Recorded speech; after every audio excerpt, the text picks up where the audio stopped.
코로나19 사태 이후 비대면 거래가 확산되며 메신저 피싱 범죄가 급증하고 있습니다.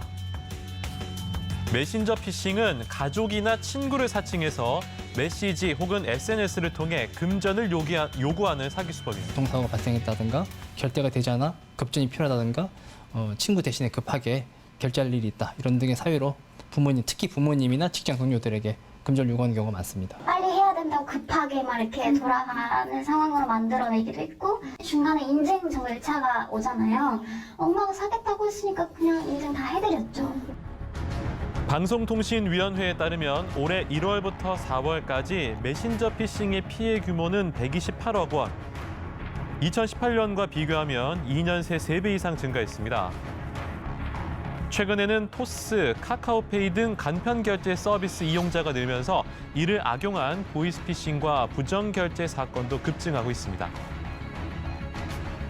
코로나19로 어려움을 겪는 서민 경제를 뒤흔들고 있는 피싱 범죄들. 실제 피해 사례를 통해 범죄 유형과 수법을 살펴보고 피싱 피해를 막는 예방법을 알아보도록 하겠습니다. 네, 이렇게 코로나19 상황 속에서 새로운 피싱 수법들이 자꾸만 등장하고 있습니다. 메신저 피싱과 그리고 간편 결제를 통한 피해 사례들 저희가 오늘 좀 집중 탐구해 볼 텐데요. 김승주 고려대학교 정보대학원 교수 그리고 박연미 시사평론가 나오셨습니다. 안녕하세요. 안녕하세요. 안녕하세요. 교수님, 일단은 보이스피싱은 저희가 익숙하거든요. 네, 여보세요 하면 고객님 안녕하세요 이러면서 이렇게 사기치는 게 보이스피싱이잖아요. 네네. 메신저 피싱은 카톡 이런 걸로 사기를 그렇죠. 하는 겁니까? 카카오톡 메신저라든가 예. 페이스북 메신저를 이용해서 네. 사기를 치는 걸 얘기하고요. 그런데 이제 일반 분들이 메신저는 전화번호랑 연동돼 있어서 네. 다른 전화번호로 연결을 하면 다른 사람 이름이 뜰 텐데 어떻게 사기를 치지? 이런 네. 생각들 하실 거예요.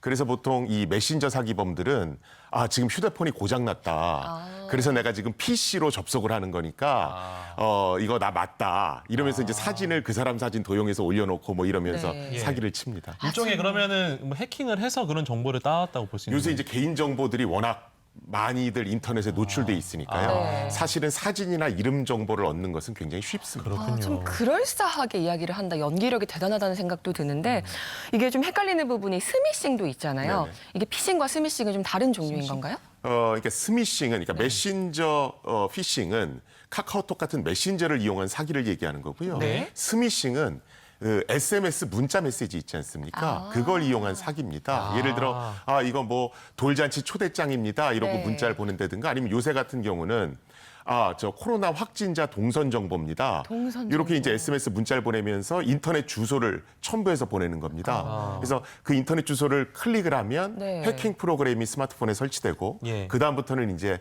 스마트폰을 해커가 마음대로 조작할 수 있도록 그렇게 돼 있습니다. 예전엔 택배 같은 거였는데 요즘에는 맞습니다. 지금 사람들이 가장 궁금해할 만한 정보들을 넣는 거군요. 청첩장이나 이런 거. 근데 그런 게 스미싱이고 저희가 오늘 말하려고 하는 건 이제 카카오톡이나 이런 데서 메신저를 통해서 오는.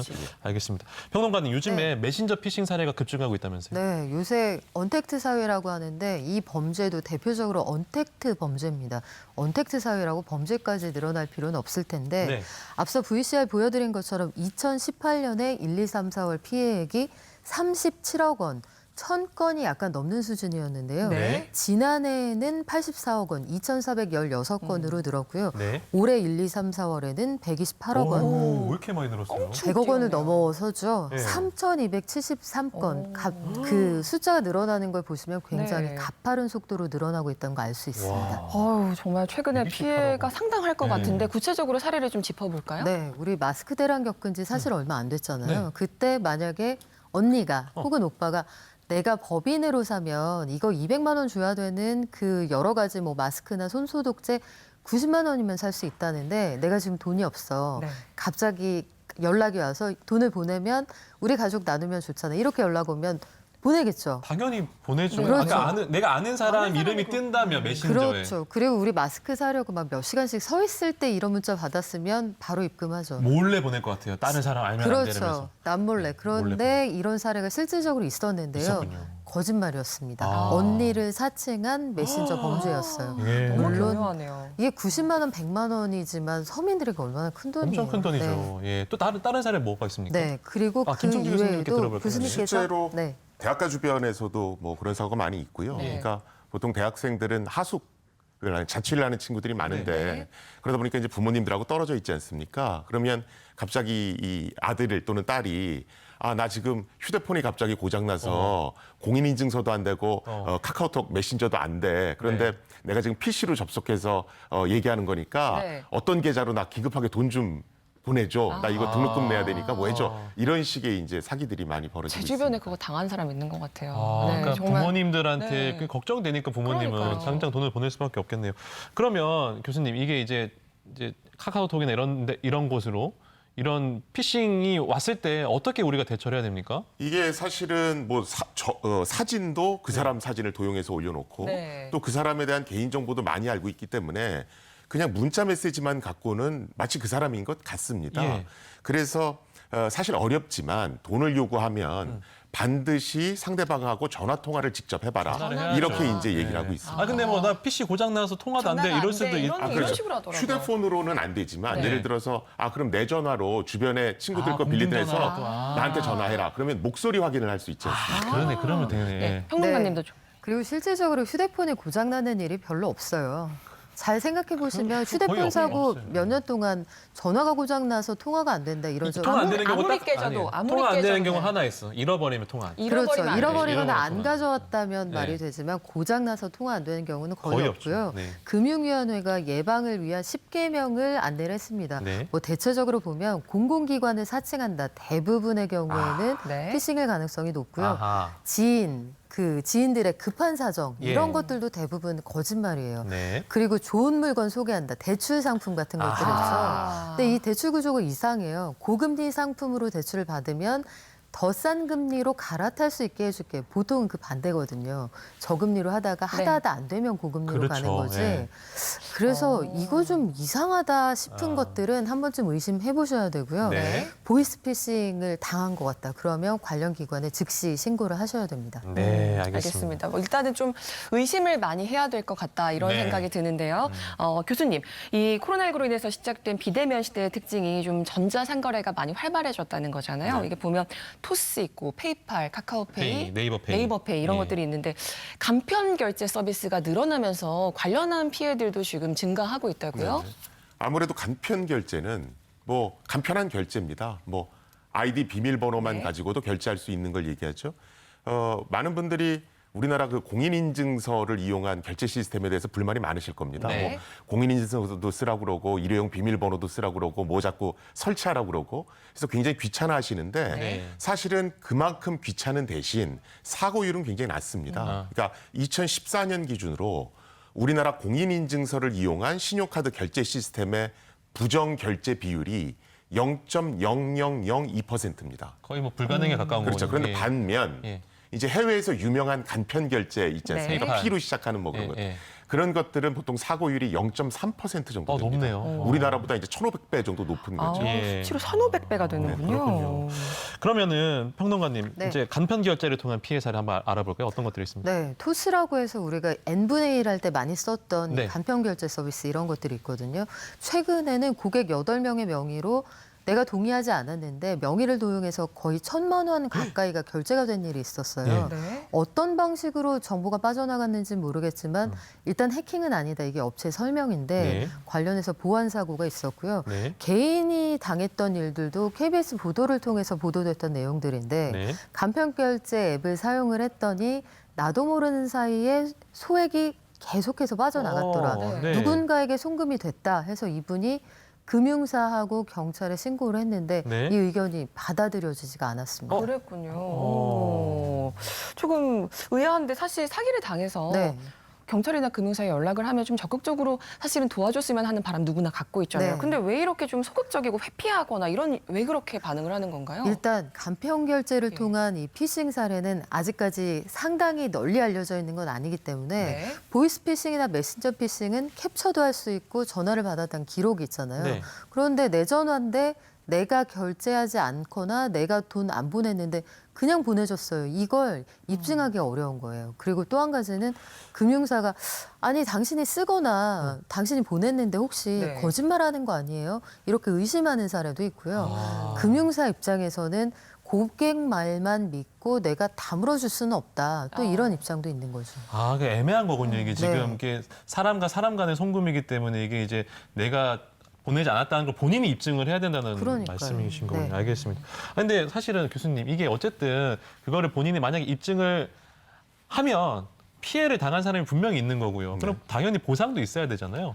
그렇죠. 그런데 사실은 우리나라 같은 경우는 여태까지 사고가 나면 네. 그 원인을 확실히 규명할 때까지는 보상을 안 해줬습니다. 그러면은 피해 당한 사람이 그거를 원인을 다 규명을 해야 되는 거예요. 그렇지는 않고요. 지금은 네. 그 해당 업체들이 업체가. 그 원인을 규명하도록 네. 돼 있는데 네. 사실은 해킹 사고라는 것이 디지털 흔적밖에는 남아 있는 게 없습니다. 아. 근데 이 디지털 흔적, 사이버 공간에 남아 있는 이 흔적이라는 것이 네. 금방 지울 수도 있고 네. 또 쉽게 훼손이 되거든요. 네. 그래서 원인 규명을 하는 게 쉽지가 않습니다. 근데 네. 다행인 것은 요새 이제 국내의 어떤 토스라든가 이런 네. 간편결제 시스템들은 선보상 후 원인 규명 원칙을 내세우고 있습니다. 아, 그래요? 예, 그래서 선보상, 예. 일단은 손해배상을 하고 네. 그리고 후에 원인 규명을 해서 만약에 문제가 생기면 뭐 네. 부상권을 청구한다든가 이런 방식을 취하고 있고요. 네. 사실은 이런 접근 방식은 해외 접근 방식하고도 동일하고 바람직하다라고 볼 수 있겠습니다. 먼저 일단 배상을 해준 다음에 나중에 이제 규명하는 방식. 그렇죠. 해외에서도 그렇게 하고 있는 건가요? 피해자들 같은 네. 경우는 이제 급전이 필요한 경우가 많기 때문에 네. 보통 원인 규명하는데 몇 달씩 걸리거든요. 네. 근데 그걸 뭐 사용자 보고 기다리라고 그러면 그렇습니다. 예. 뭐 낭패를 당할 수가 있기 때문에 네. 네. 네, 근데 우리나라 같은 경우가 개인 유출 사고가 발생했을 때 법적으로 조금 배상이 좀 미비하다 이런 얘기도 있던데 그건 무슨 얘기입니까? 그게 그러니까 먼저 배상을 하고 후 원인 규명을 하라라는 것이 법적으로 정해져 있지는 않습니다. 아, 그래서 미비하다는 얘기. 예. 그런데 우리나라 이제 간편 결제를 하는 업체들이 네. 외국은 보니까 먼저 보상을 하고 후에 원인 규명을 함으로써 신뢰를 쌓아가더라. 그래서 이제 그 방식을 많이 택하는 거고요. 예. 아까 이제 해외 서비스 중에 페이팔 얘기 많이 하셨잖아요. 네. 페이팔 같은 경우는 뭐 엄청난 가입자를 갖고 있습니다. 네. 그런데 페이팔이 작년에 네. 2019년에 손해배상으로 지출한 금액이 얼마나 되나요? 11억 달러입니다. 1조 원이 넘는 손해배상이 1조. 아, 천억이 넘는 거예요? 1조가 넘는 거죠. 1조가. 네. 아, 근데 진짜 업체들 골치 아프겠네요. 이게 진짜 사기인지 이게 좀 규명하는 게 진짜 골치 아프긴 그렇죠. 하겠네요. 그런데 예. 예를 들어서 그 사기를 막기 위해서 예. 뭐 사용자 보고 공인인증서도 써라, 일회용 비밀번호도 써라 네. 이렇게 쓰잖아요. 요구하면 네. 더 이상 간편 결제가 아니잖아요. 네. 그래서 외국의 업체들은 기술로 막을 수 있는 건 기술로 막되 네. 그 기술이 사용자를 불편하게 만든다라면 그 기술을 채택하는 대신에 어떤 금전적인 보상을 하는 그런 방식을 취하고 있습니다. 뭔가 위험을 감수한다는 생각이 드는데 페이팔이 지금 1조 넘는 보상을 했다는 건 그만큼 많은 시도가 있었다는 거잖아요. 그렇죠. 지금 해킹 범죄가 어느 정도 되는 거예요? 실제로 우리나라에 하루 평균 들어오는 네. 그러니까 공공기관을 기준으로 하루 평균에 들어오는 해킹 시도 건수는 135만 건입니다. 그래서 하루에요? 하루에 네네, 하루 평균이 135만. 135만 건. 135만 중복으로 건이요? 프로그램을 돌려서 그렇게 그게 되는 사람이 할 수 있는 거죠? 일이 그게 아니- 우리나라가 인터넷이 워낙 잘 돼 있고 또 135만 인터넷 건. 서비스가 잘 돼 있기 때문에 그렇습니다. 네. 그래서 막 TV에서 해킹 사고 나면 굉장히 속상하시지만 네. 굉장히 선방을 하고 있는 겁니다. 그러니까 지금 하루에 135만 건씩 해킹 시도가 되는데 뭐 거의 안 뚫리고 있다라고 보면 되는 거예요. 뚫리는 것도 있긴 있어요. 제가 있는데 구체적으로 그 수치를 시도에 말씀드릴 수는 비해서는. 없는데 네. 시도에 비해서는 사실은 굉장히 잘 막고 선방하고 있는 있는 겁니다. 거다. 교수님께 그 부분도 여쭤보고 싶은데 공인인증서 폐지 지금 이슈와 맞물려서 간편 결제 시스템이 상당히 많이 성장을 하고 있잖아요. 네. 그러면 그 부분에서 좀 취약해지는 그 부분은 없을까요? 당연히 간편 결제 시스템을 도입하면 네. 간편 결제는 기본적으로 뭐 생체 인식을 통한다든가 아이디 비밀번호를 사용한다든가 이렇게 단순합니다. 네. 근데 아이디 비밀번호 같은 경우에 우리가 사이트마다 동일한 비밀번호 같은 걸 쓰는 경우가 굉장히 많잖아요. 저 거의 다 같은 거 써요. 네. 까먹으면 안 되기 때문에. 그러다 보면 도용 사고가 나는 경우가 많습니다. 그렇구나. 토스가 바꿔야겠네. 이번에 바꿔야겠네. 얘기하는 게 네. 이게 해킹이 아니고 도용된 것 같다라고 얘기는 바로 그겁니다. 다른 사이트와 비밀번호를 똑같은 걸 쓰든가 유사한 걸 써서 하나만 네. 유출되면 다 털리는 그렇죠. 거군요. 그래서 간편 결제 시스템은 사실은 이런 도용 문제에서 완벽히 자유로울 수는 없고요. 네. 그래서 내부적으로 뭐 이상거래 탐지 시스템이다 이런 것들을 보강하긴 합니다만 네. 워낙 해킹 시도가 많고 너무 많으니까. 예, 또 해킹을 0으로 만든다는 건 사실은 불가능합니다. 예, 그러다 보니까 기술적으로 최대한 막되 못 막는 것은 예. 금전적으로 보상하는 보상해준다. 그런 어떤 투트랙 전략들을 보통 그렇군요. 지금 사용하고 뭔가 있습니다. 창과 방패의 싸움이다 계속 그런 생각이 네. 드는데 아무리 보안 기술이 발전하면 또 그걸 뚫는 뚫고. 해킹이 또 나오고 계속 이런 게 반복이 되고 있는 것 같아요. 그래서 이 간편성과 안전이라는 그 딜레마를 좀 해결하려면 우리가 좀 많은 보완점이 마련돼야 될 것 같은데 정부에서는 어떤 대책을 갖고 있을까요? 일단 관련 법이 통과를 했습니다. 전자금융거래법 그리고 통신사기 피해 환급법이 올해 4월에 국회를 통과했는데 뭐 간단히 말씀을 드리면 네. 예방하고 사후의 피해 구제 절차를 좀 간소화하겠다. 나아가서는 정부가 가지고 있는 구상은 나중에 물어주는데 돈 쓰지 말고 네. 사전에 예방할 수 있는 시스템을 촘촘하게 갖춰라. 그쪽에 쓰는 돈이 훨씬 더 실효성 있는 돈 아니냐 이렇게 얘기를 하고 있는데요. 네. 금융권의 생각은 좀 다르죠. 예. 알겠습니다. 특히 지금 사실 저도 너무나 간편 결제 많이 쓰고 있고 정말 많은 분들이 이렇게 이게 간편 결제 쓰기도 하는데 한 가지 더 궁금한 건요. 법인 같은 경우는 좀 추적이 어렵다는 얘기도 있던데 그거는 왜 그렇습니까? 사실은 뭐 법인이 추적이 어려운 건 아니고요. 예. 그러니까 간편 결제 시스템이라는 것 자체가 사실은 모든 것들이 휴대폰으로 네. 이루어지고 사실은 대면을 통해서 뭘 확인하는 것들이 거의 없지 않습니까? 네, 또 네. 요새는 특히나 계좌 개설 같은 경우도 비대면으로 하다 보니까 네. 실제로 이 법인이 해당 기업이 맞는지 이 사람이 실제 그 사람이 맞는지 그런 데에 대한 정보를 확보하는 게 이렇게 쉽지가 않습니다. 그런데 지금 보면 그런 사기 피해자 말고 범인들을 추적하는 과정에서 뭔가 여러 가지 IP를 뭐 이 나라 저 나라 다 경유해서 결국 못 이렇게 하는 잡는 경우가 경우가 너무 많잖아요. 많아요. 이게 우리 기술로 지금 현재 기술로 그렇게 어려운 건가요? 사실은 네. 우리나라의 어떤 범인을 추적하는 기술력은 상당히 네. 높은 수준입니다. 아 그래요? 예. 일단은 그게 안 그건 되는- 믿으셔도 네. 좋고요. 네. 단순히 이렇게 인터넷 주소, IP만 추적하는 게 아니고요. 네. 우리 경찰들은 어떤 걸 갖고 있냐면 우리가 이렇게 소설을 쓸 때 어떤 작가들은 자기만의 그 문체, 필체가 드러나지 않습니까? 네. 그렇듯이 그 우리가 컴퓨터 프로그램을 짤 때도 그걸 제작한 사람의 특성들이 드러납니다. 그래서 경찰에는 해킹 범죄자 DB가 있습니다. 아 그래요? 예, 그래서 해킹 프로그램을 입수하면 네. 이게 어떤 해킹 조직이 만든 것 같다라는 걸 분석할 수 있는 그런 데이터베이스를 구축하고 있고요. 아. 그런 여러 가지 정보를 통해서 어떤 해킹 범죄자들을 추적한다라고 보시면 될 것 같습니다. 하여튼 진짜 나쁜 게 사기 범죄잖아요. 제가 또 신혼여행 사기당했었거든요. 그래서 정말 통째로 날아갔죠? 저 400만 원 사기당했거든요. 네, 신혼여행. 축하 다 그러니까 해줬는데 그거를 못 갔어요. 어쨌든 결국에 못 찾더라고요. 사기는 절대 있어서 안 될 것 같습니다. 네. 평론가님께 마지막으로 여쭤보겠습니다. 어쨌든 이 정부도 그렇고 금융당국도 노력해야겠지만 저 같은 피해자가 발생하지 않으려면 개인도 노력을 많이 해야 되잖아요. 제일 중요한 건 예. 이 원칙이에요. 내 돈은 내가 지킨다. 내 돈 내가 지킨다. 그리고 급전이 필요한 지인은 항상 주변에 있을 것 같지만 급전이 필요할 땐 찾아온다. 찾아온다. 네. 찾아온다. 언택트로 돈 꾸는 사람 많지 않습니다. 요즘 같은 시대에 사실 서로 더 믿고 신뢰하면 좋겠는데 좀 더 계속 의심해야 된다. 의심해야지 사기당하지 않는다. 예. 이런 생각이 들어서 제가 씁쓸하기도 의심을 안 하네요. 해서 그런 일이 있었습니다. 교수님, 개인이 이게 피해를 막으려면 개인은 어떤 노력을 해야 될까요? 제가 세 가지만 말씀을 네. 드리겠습니다. 일단 하나는 네. SNS의 개인정보 노출은 좀 자제하실 필요가 있습니다. 어떤 정보들을 노출하면 안 될까요? 요새는 뭐 여행 간다, 뭐 한다를 다 그냥 그런 것도 실시간으로 그런 것도 안 돼. 굉장히 어디 놀러 가는 이런 것도 안 돼. 실제로 그게 메신저 피싱이든 보이스 피싱이든 스미싱이든 네. 피싱 조직에는 네. 보통 시나리오 작가분들이 붙습니다. 시나리오 그러니까 작가라고 내가 하면, 그 사람임을 증명하기 위해서 내가 어디 놀러 갔다 이런 것도 다 정보가 되는 거고. 그 개인 정보를 다 갖고 네. 말을 하는 그 시나리오를 전문적으로 만들어 주시는 분입니다. 어머나. 그래서 실제로 그걸 당하게 되면 네. 굉장히 그럴듯한 내용들이기 때문에 예. 개인이 쉽게 속아 넘어갈 수가 있고요. 예. 그래서 인터넷상의 개인 정보를 노출시키는 건 좀 자제하실 필요가 있고요. SNS의 개인 정보 노출 절대 안 되고. 네, 그리고 두 번째는 예. 보통 이런 간편 결제가 스마트폰을 통해서 이루어지지 그렇죠. 않습니까?